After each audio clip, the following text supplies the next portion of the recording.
Get out of the car, now! I'm honestly afraid to get out. I'm trying to comply. Open the door and step out. Keep your hands up. My hands are up. I'm in uniform. I don't understand what's happening. If you don't get out, you're gonna get sprayed. Get out now! I'm trying to comply! Ah!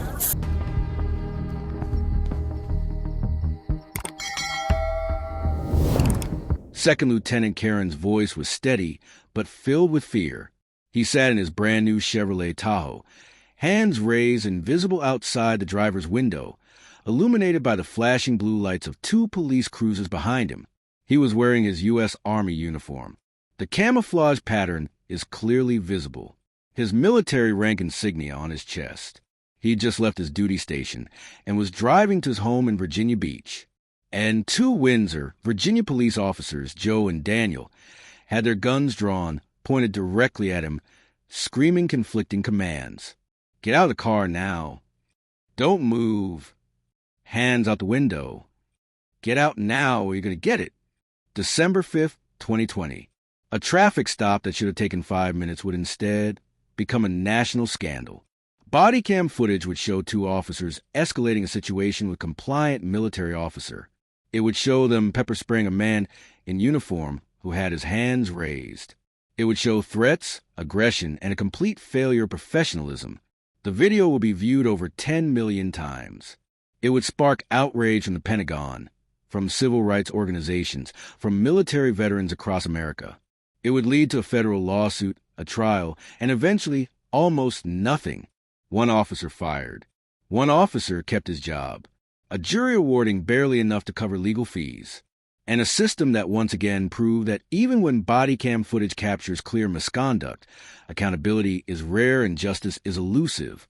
This is the story of Lieutenant Karen, a Black and Latino Army officer who was pepper sprayed while in uniform during a traffic stop for not having a rear license plate on a brand new vehicle with temporary tags in the rear window, exactly where they're supposed to be. A story about body cam evidence that showed everything and changed almost nothing. Before we dive deeper into this absolutely shocking story, I need you to do something. Drop a comment right now and tell me where you're watching from. Your country, your state, wherever you are. And if you believe in holding authority figures accountable when they abuse their power, hit that subscribe button. December 5th, 2020. Karen, 27 years old, was a second lieutenant in the U.S. Army Medical Corps. He'd been commissioned just months earlier after graduating from Virginia State University. He was serving at Fort Lee, Virginia, about 100 miles southwest of Virginia Beach, where he lived. That Saturday evening, Karen had just purchased a brand new 2021 Chevrolet Tahoe. Dark blue, fully loaded. His first major purchase since becoming an officer. He was proud of it. It represented years of hard work, military service, and achievement. The truck was so new it didn't have permanent license plates yet. Instead, it had a temporary registration taped inside the rear window, standard practice when buying a new vehicle. The temp tag was clearly visible from behind, white paper with black text, dated December 3rd, 2020, valid for 30 days.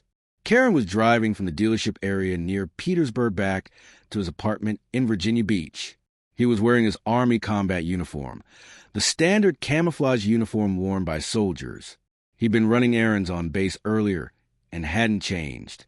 The drive should have been routine. Highway 460 to Route 58, about 90 minutes. He had music playing, was thinking about where to park his new truck at his apartment complex, excited to show it to his family. At approximately 6:35 p.m., he was driving through Windsor, Virginia, a small town of about 2,700 people. Rural, quiet, the kind of place where police patrol looking for minor violations to fill quotas. Karen noticed a Windsor police cruiser pull out behind him. Then another, two police cars, both with lights activated. His heart sank. He hadn't been speeding, hadn't run any lights, hadn't committed any violation he was aware of, but he was a black man in America driving a brand new expensive SUV, and he knew what that meant. He started looking for a well-lit area to pull over. That decision, to drive less than a mile to a BP gas station with bright lights and cameras, would be used against him as eluding police. Karen continued driving slowly toward the BP gas station about a mile ahead. He put his turn signal on. He kept the speed at exactly the limit. He was trying to find a safe, public, well-lit location to stop. This is recommended by police departments themselves. Don't stop on dark roads. Don't stop in isolated areas. Pull over where there are witnesses, lights, cameras, for your safety and the officers. But Officers Joe and Daniel didn't see it that way. They saw a vehicle failing to stop immediately, and they interpreted it as evasion. By the time Karen pulled into the BP gas station, the officers were already on high alert, already seeing him as a threat, already preparing for a confrontation. Karen put the truck in park, turned off the engine, kept his seatbelt on, and did something that probably saved his life. He put both hands out the driver's window, palms open, fingers spread, completely visible. He knew the statistics. He knew the stories. Traffic stops that escalated. Black men shot for reaching for wallets, for registration, for nothing at all. Both officers approached his vehicle with guns drawn, not hands on weapons, not ready to draw. Weapons already out, pointed at Karen. Officer Joe approached the driver's side. Officer Daniel the passenger side. Both had their body cameras activated and recording. The footage would show everything, and it would be damning. Turn the vehicle off. Joe shouted. It is off, Karen responded, his hand still outside the window. Get out of the vehicle. Daniel yelled from the passenger side. Karen's voice was calm, but you could hear the fear underneath. I'm serving this country, and this is how I'm treated? Get out of the car now. Joe screamed, his gun still pointed at Karen. Karen's hands remained visible outside the window. He was complying with every command except one, getting out of the vehicle. And his reason would be both heartbreaking and completely justified. The body cam footage captures the next exchange clearly. Joe, get out of the car or I'm going to spray you. Karen, hands still raised out the window. I'm honestly afraid to get out. Joe, you should be... Read that again. A police officer, gun drawn on a man in military uniform with his hands raised, told that man he should be afraid. Karen, I'm serving this country, and this is how you're going to treat me? This is wrong. Joe, get out of the car. Karen, what's going on? Daniel from the passenger side. Driver, what you're doing is you're making this a lot more difficult than it has to be. Get out of the vehicle. Karen, I don't even know what's going on. Joe, you're being stopped for, he paused. You don't have a license plate. Get out of the car. I do have plates, Karen responded. They're in the back window. It's a new vehicle. It was true. The temporary registration was clearly visible in the rear window. Both officers could see if they looked, but they didn't look, or they looked and didn't care. The body cam footage shows Karen's hand still outside the window, still raised, still visible. He's not reaching for anything, not making sudden movements, not threatening anyone, but he's not getting out of the vehicle. And the officers are getting angrier. Why wouldn't Karen get out? He explained it clearly. I'm honestly afraid to get out.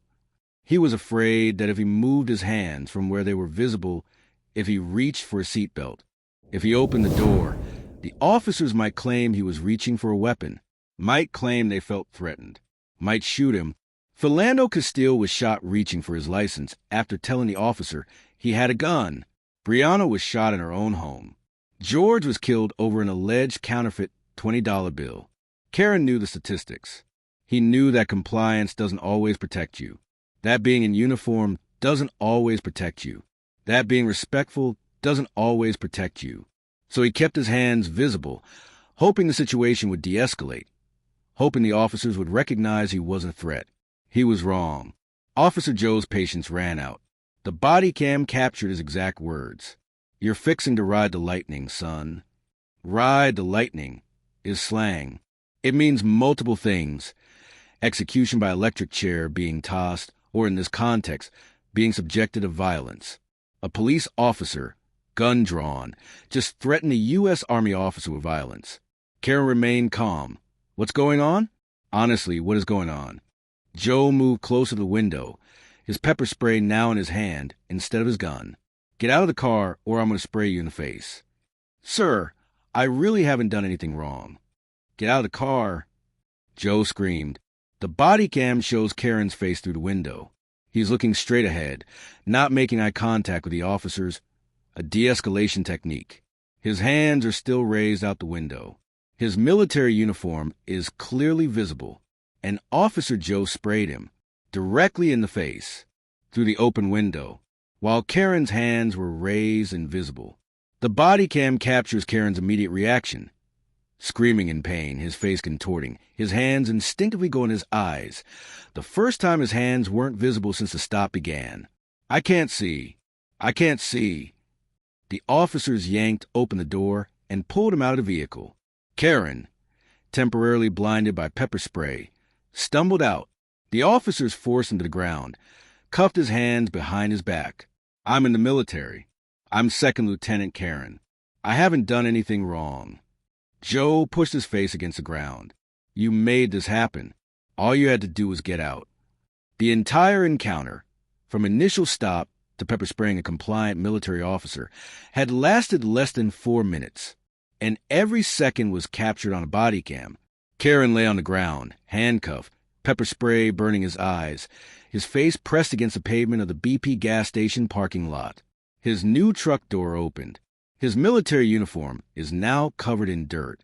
Other officers arrived as backup. They saw a man in a U.S. Army uniform, handcuffed, face down on the ground. One of the arriving officers quietly asked Joe, "Is he military?" "Joe, yeah." "What happened?" "He wouldn't get out of the vehicle. I sprayed him." The other officer's body language, visible on body cam, showed discomfort. This didn't look right. A soldier in uniform, cuffed on the ground for a traffic stop? Karen was eventually helped to his feet. Medics were called to flush the pepper spray from his eyes. He was given water. His handcuffs were removed, but he wasn't arrested. No charges were filed. No ticket was issued, because the officers realized too late that they'd made a catastrophic mistake. The temporary registration was valid. Karen hadn't committed any traffic violation. He was a commissioned military officer in uniform who'd done nothing wrong except be afraid during a traffic stop. Officer Daniel told Karen, "I get it. The media makes everybody think we're out to kill everybody. But we're not." The irony was crushing. Moments after pepper spraying a compliant man for being afraid of being killed, an officer was complaining about how the media portrays police violence. Karen, his eyes still burning, responded, "This is a perfect example of how to build that anxiety, though. I didn't do anything wrong." Daniel suggested Karen file a complaint if he felt the stop was improper. He gave Karen his card. Karen drove home that night, his new truck smelling of pepper spray, his uniform ruined, his faith in the system shattered. He filed more than a complaint. He hired attorneys. He preserved the body cam footage. And he prepared to sue. Karen didn't immediately release the body cam footage. He first tried to resolve the situation through proper channels. He filed a formal complaint with the Windsor Police Department. He contacted the Virginia State Police. He requested an investigation. Months passed. Nothing happened. The Windsor Police Department conducted an internal review and found no policy violations. The officer's use of force was deemed appropriate for the circumstances. In April 2021, nearly 5 months after the traffic stop, Karen filed a federal lawsuit against Officers Joe and Daniel and the town of Windsor under 42 U.S.C. Section 1983, violation of civil rights. The lawsuit alleged illegal search and seizure, excessive force pepper spray, assault and battery, false imprisonment, violation of First Amendment rights, intimidation for exercising rights. And Karen's attorneys released the body cam footage publicly. The video exploded across social media. Within 48 hours, it had been viewed millions of times. News outlets nationwide covered the story. The footage was damning. It showed a military officer in uniform with hands raised, officers screaming conflicting commands, guns pointed at a compliant person, threats of violence, pepper spray used on someone with hands visible outside the window, a man begging to know what he'd done wrong. The reaction was immediate and furious. "This is disgusting. A soldier serving our country is treated like a criminal." His hands were literally outside the window the entire time, and they still pepper sprayed him. They threatened him, sprayed him, and then gave him no ticket because they knew he did nothing wrong. Civil rights organizations condemned the officers. The NAACP demanded their termination. Military veterans groups expressed outrage that a fellow soldier was treated this way, and the Pentagon noticed. When a commissioned military officer is assaulted by police, the U.S. Department of Defense pays attention. The viral video created pressure the town of Windsor couldn't ignore. The story was national news. The bodycam footage had been viewed over 10 million times. Prominent politicians, military leaders, and civil rights activists were demanding accountability. On April 9, 2021, for days after the lawsuit was filed and the video was released, the town of Windsor announced Officer Joe was terminated, effective immediately.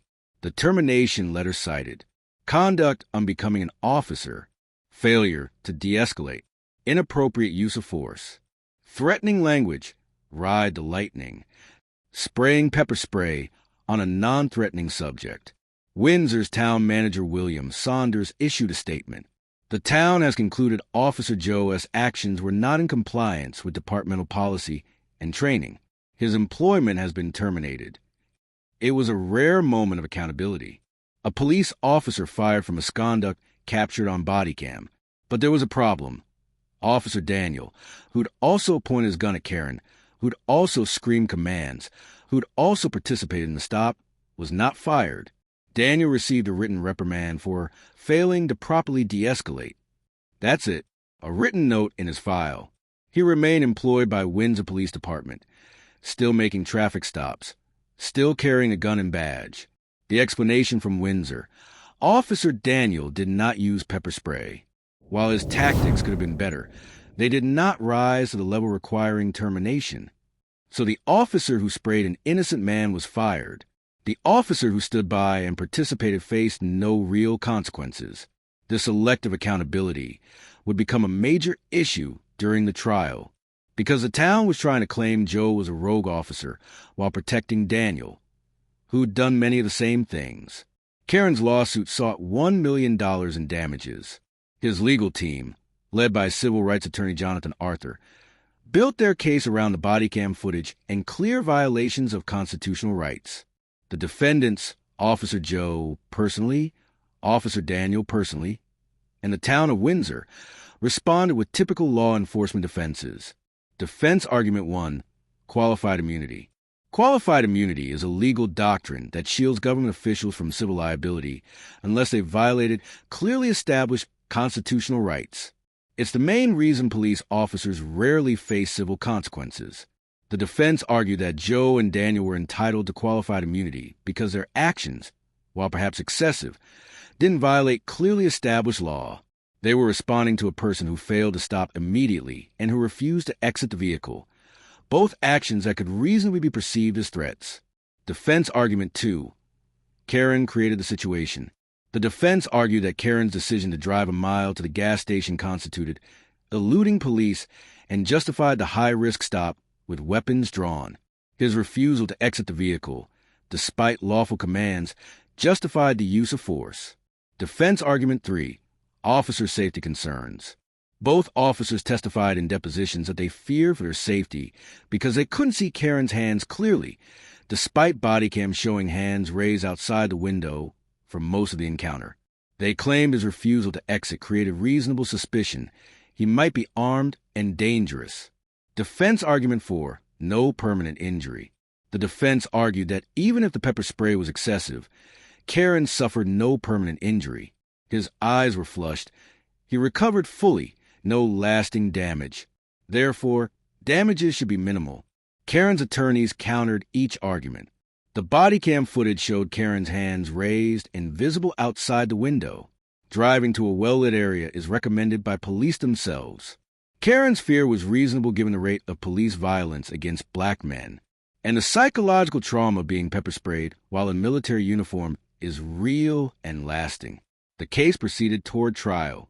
Discovery revealed troubling information about Officer Joe's history, and settlement negotiations exposed the town's desperation to avoid a trial. Before trial, both sides engaged in settlement negotiations. These discussions revealed how each side valued the case. October 2021. The town of Windsor offered $30,000 to settle all claims. Karen's attorneys rejected it immediately. The offer was insulting, barely enough to cover medical bills and legal costs, let alone compensate for civil rights violations. March 2022, the offer increased to $85,000. Still rejected.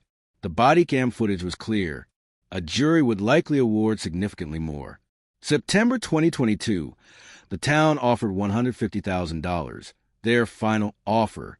This was a meaningful amount, more than most police misconduct settlements at the local level. But Karen's attorneys believed the jury would award the full $1 million once they saw the footage.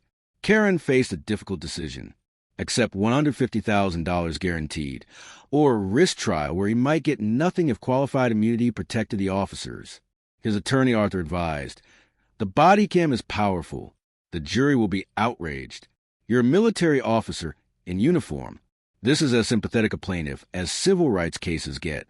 I think we can win big at trial." Karen made his choice: reject the settlement, go to trial. It was a principled decision. This wasn't just about money. It was about accountability, about establishing that what happened to him was wrong, about preventing it from happening to others. The trial was scheduled for January 2023, and what the jury decided would shock everyone who'd seen the body cam footage. January 9th, 2023, U.S. District Court for the Eastern District of Virginia.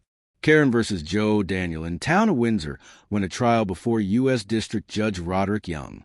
The trial lasted 4 days. The central piece of evidence was the body cam footage, played multiple times for the jury. The prosecution's case. Jonathan Arthur showed the jury the footage from both officers' body cams. The images were undeniable. Karen's hands raised and visible. Officers with guns drawn on a compliant person. Joe threatening ride the lightning. Pepper spray deployed while Karen's hands were outside the window. Karen screaming in pain. No traffic violation, no charges filed, no ticket issued. Arthur called Karen to testify. Wearing his Army uniform in court, Karen described the fear he felt. "I was terrified. I've served this country. I've been trained to stay calm under pressure. But I genuinely thought I might be shot if I moved my hands. So I kept them visible and prayed these officers would recognize I wasn't a threat." "How did this incident affect you?" "I was diagnosed with PTSD. I have anxiety during any police encounters now. I had to seek therapy. I've struggled with whether I even want to continue military service in a country where I could be treated like this while wearing the uniform." Expert witnesses testified about use of force standards.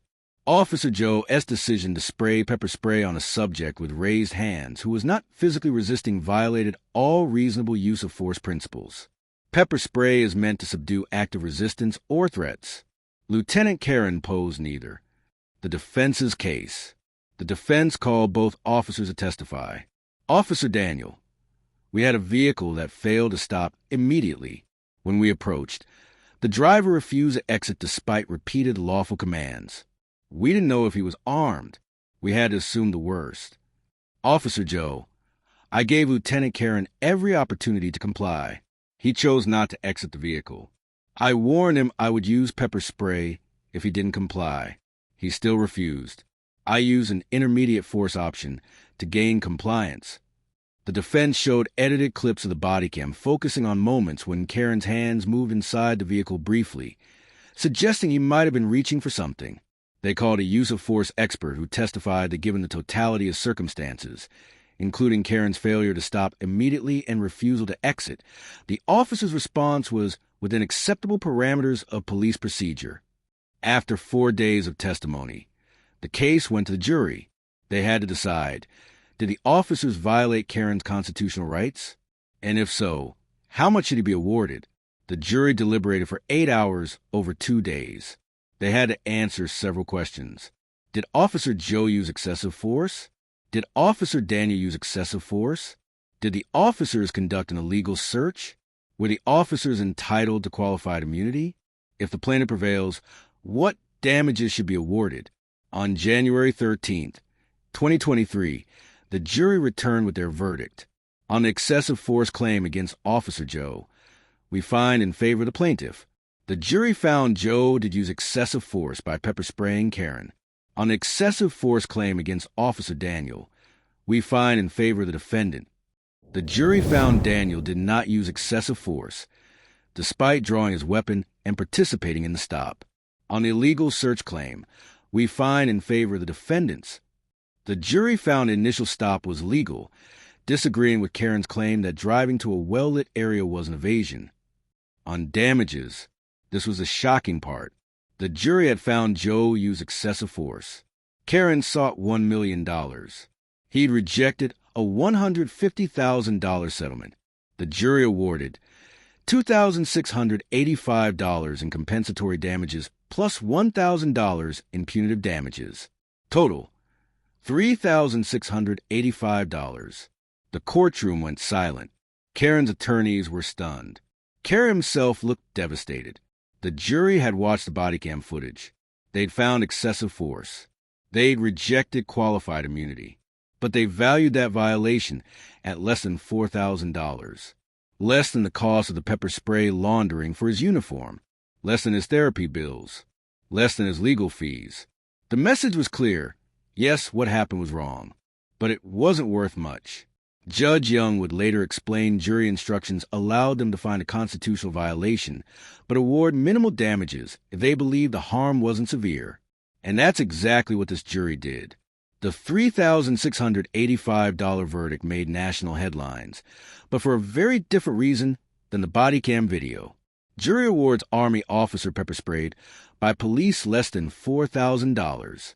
After viral video, jury finds excessive force but awards minimal damages. Lieutenant who rejected $150,000 settlement gets $3,685 at trial. The reaction from civil rights advocates was outrage. This jury watched a military officer get pepper sprayed for being afraid and decided that violation was worth less than a used car. This is why officers aren't deterred from misconduct.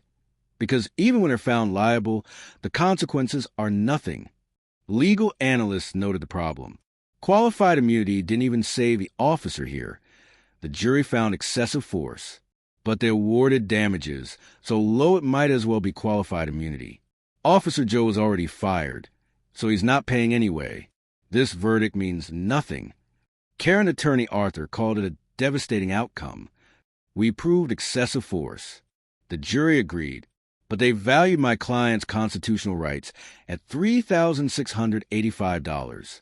That's less than we spent on expert witness fees for 1 day of trial. This shows how broken the civil rights litigation system is. The town of Windsor, which had offered $150,000 to settle, issued a statement. While we disagree with the jury's finding of excessive force, we respect their verdict. The minimal damages awarded confirm that our settlement offers were more than generous. Karen had a choice, accept the verdict or appeal. Given what the appeals court would eventually decide, appealing was the right call. Karen's legal team filed an appeal to the Fourth Circuit Court of Appeals in Richmond, Virginia. They argued several grounds for overturning the verdict. Argument 1. The jury's damage award was shockingly inadequate given the violation found. Argument 2. Judge Young should have granted judgment as a matter of law on the illegal search claim. The evidence clearly showed the stop was pretextual. Argument 3. The jury should have been given different instructions on calculating damages. The Fourth Circuit heard oral arguments in November 2023. The three-judge panel asked tough questions of both sides. To Karen's attorney, the jury found a constitutional violation and awarded damages, even if minimal. Why should we second-guess their damage determination? Arthur, because $3,685 for pepper spraying a military officer with raised hands is so inadequate it shocks the conscience. The jury essentially nullified their own finding. To Windsor's attorney, your officer threatened to make the plaintiff ride the lightning, then sprayed him. How is that not excessive force requiring significant damages?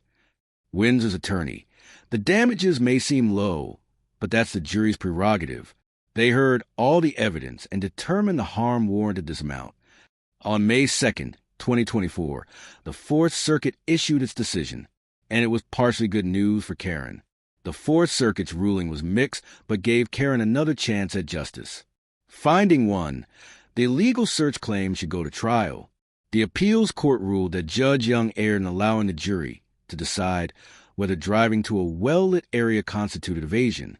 As a matter of law, Karen's decision to drive 1 mile at the speed limit with turn signal activated to a well-lit BP station was reasonable and did not justify the high-risk stop.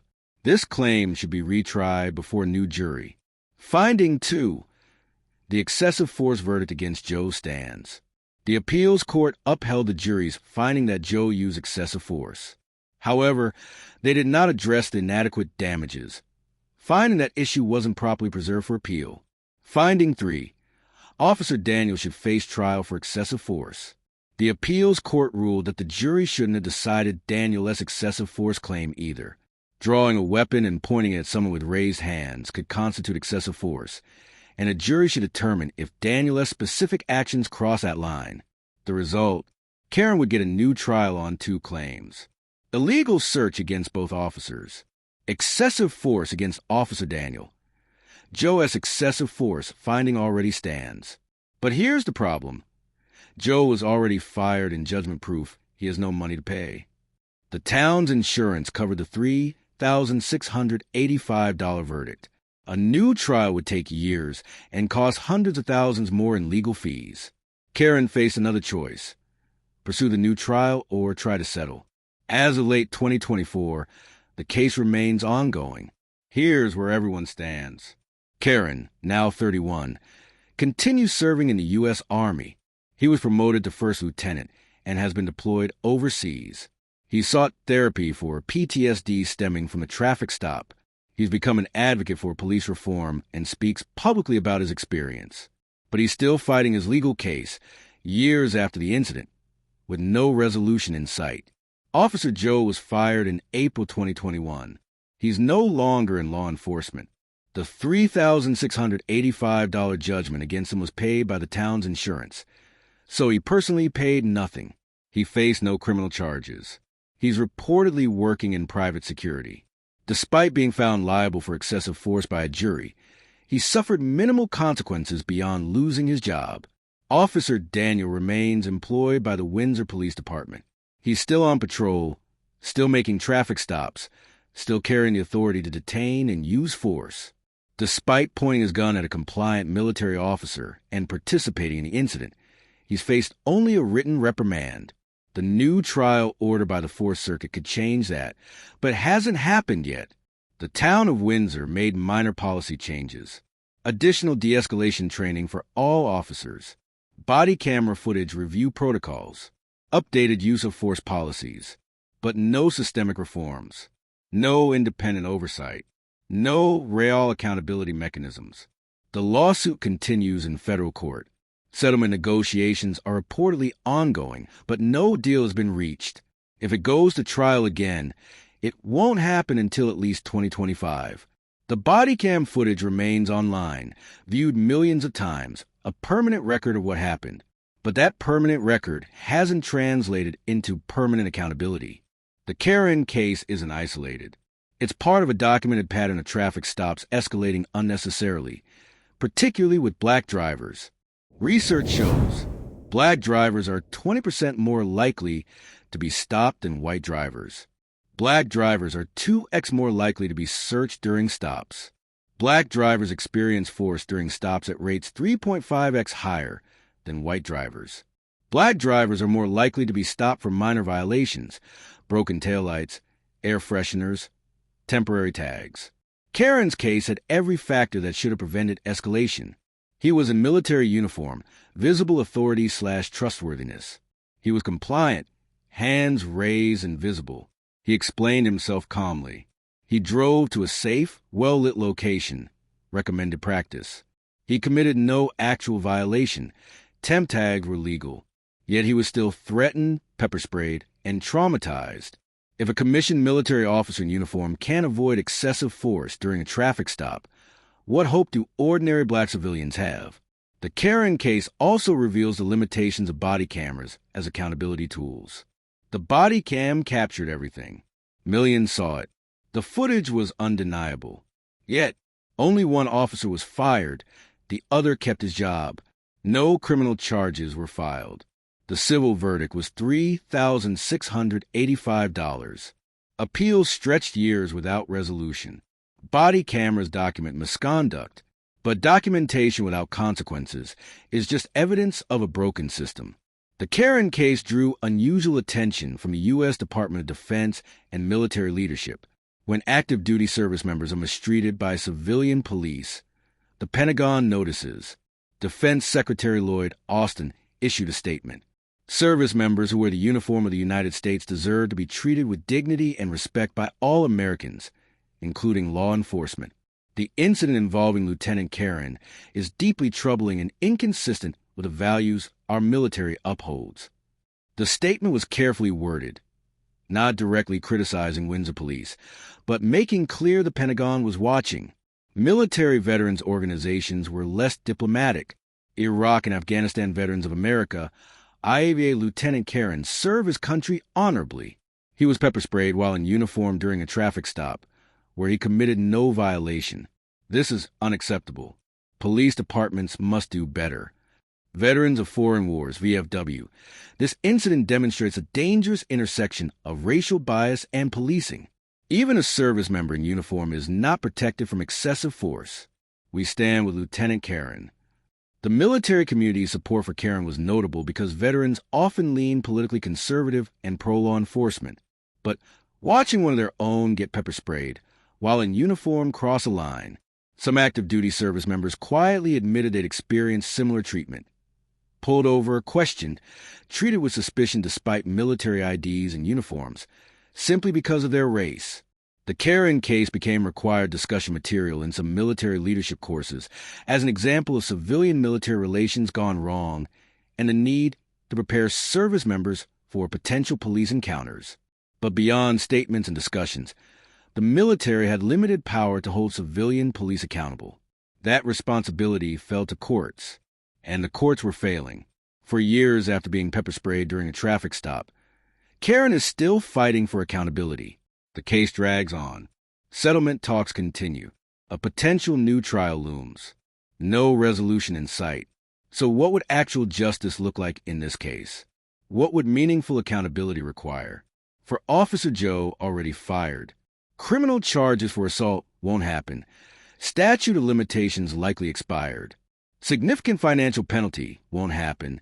He's judgment-proof and already paid nothing. Revocation of law enforcement certification. So, he can never be a cop again. This did happen in Virginia. Public acknowledgement of wrongdoing and apology to Karen hasn't happened. For Officer Daniel, still employed.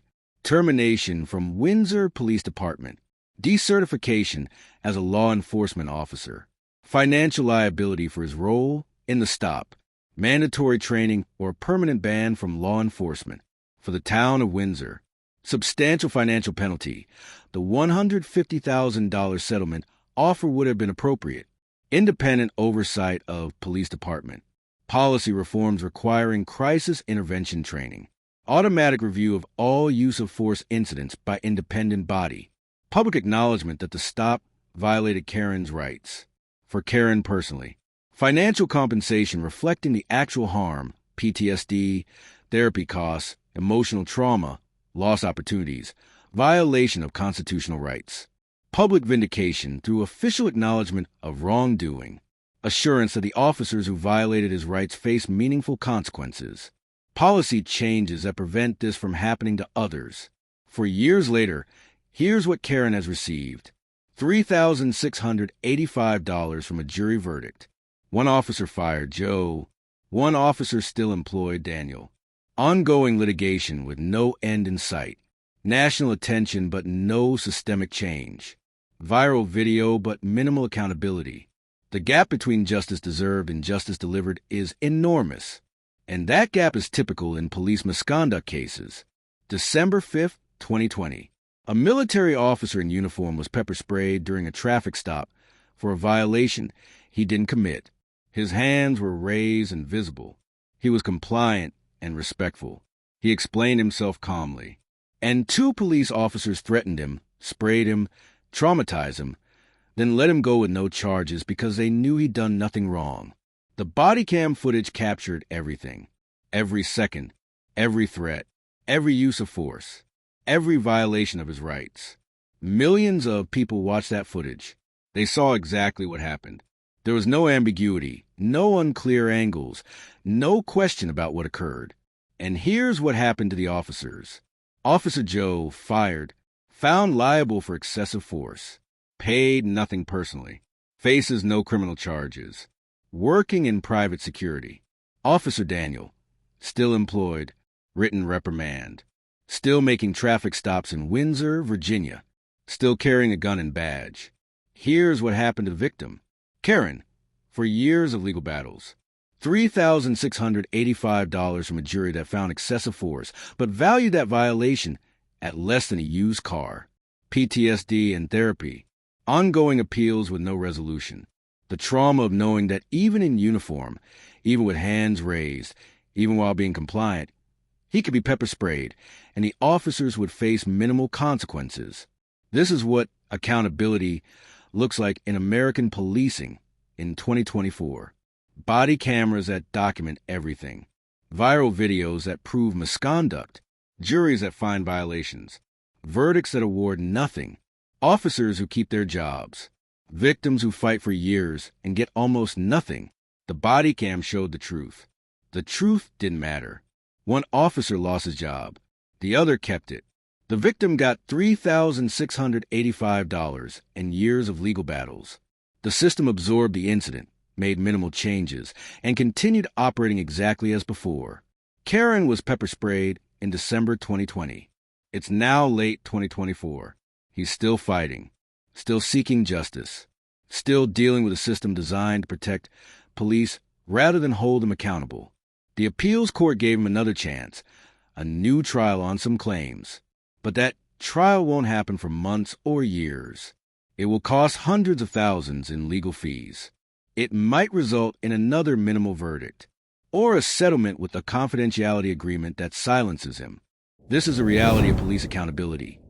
Even when everything is caught on camera, even when the violation is undeniable, even when a jury agrees force was excessive, the system finds ways to minimize consequences, to protect officers, to make accountability as difficult and expensive and time-consuming as possible. The body cam footage of Karen being pepper sprayed will exist forever. Anyone can watch it. Anyone can see what happened. But watching doesn't create accountability.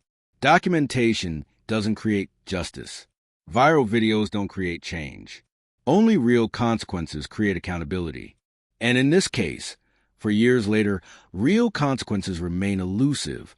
Officer Daniel is still patrolling Windsor, Virginia. Karen is still fighting for justice. The body cam showed everything, and it changed almost nothing.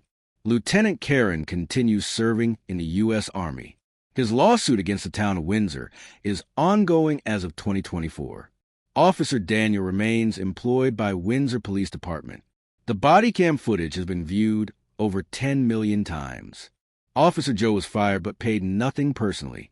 The jury awarded $3,685 for a constitutional violation they found proven. This is American police accountability, documented, viral, proven in court, and still insufficient to bring real justice.